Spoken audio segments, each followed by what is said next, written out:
কৃষিকে আধুনিক, লাভজনক ও উদ্যোক্তা বান্ধব খাতে রূপ দিতে নতুন পরিকল্পনা নিয়ে এগোচ্ছে সরকার। কৃষিভিত্তিক উদ্যোক্তা তৈরি, পণ্যের বৈচিত্র্য বৃদ্ধি এবং গবেষণা ও উদ্ভাবনকে সর্বোচ্চ গুরুত্ব দেওয়া হচ্ছে বলে জানিয়েছেন প্রধানমন্ত্রীর উপদেষ্টা ও কার্যালয়ের মুখপাত্র মাহাদি আমিন।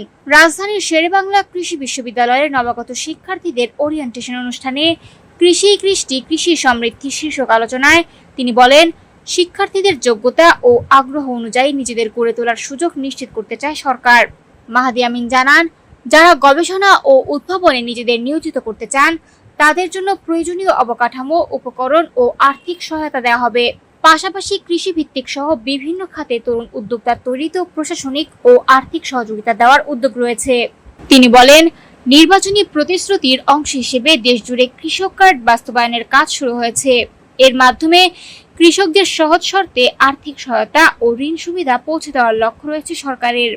কৃষকদের জীবনমান উন্নয়ন, সেচ, বীজ, সার ও কৃষিযন্ত্র সহজলভ্য করার পাশাপাশি কৃষি পণ্যের সঠিক মূল্য নিশ্চিত করতেও কাজ করা হচ্ছে বলে জানান তিনি।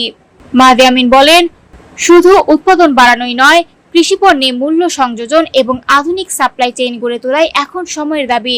কারণ অনেক সময় উৎপাদন ভালো হলেও সংরক্ষণ ও বাজারজাতকরণের সমস্যায় কৃষক ন্যায্য দাম পান না। তিনি উদাহরণ দিয়ে বলেন, আম থেকে জুস বা চাটনি এবং টমেটো থেকে সস সহ বিভিন্ন প্রক্রিয়াজাত পণ্য তৈরি করা গেলে একদিকে যেমন অপচয় কমবে, অন্যদিকে বাড়বে কৃষকদের আয় ও রপ্তানির সম্ভাবনা। প্রধানমন্ত্রীর কার্যালয়ে এই মুখপাত্র আরও জানান, খাদ্যে স্বয়ংসম্পূর্ণতার পাশাপাশি তরুণদের কৃষি উদ্যোক্তা হিসেবে গড়ে তোলার মাধ্যমে দেশের কৃষি খাতে নতুন সম্ভাবনার দ্বার উন্মোচন করতে চায় সরকার।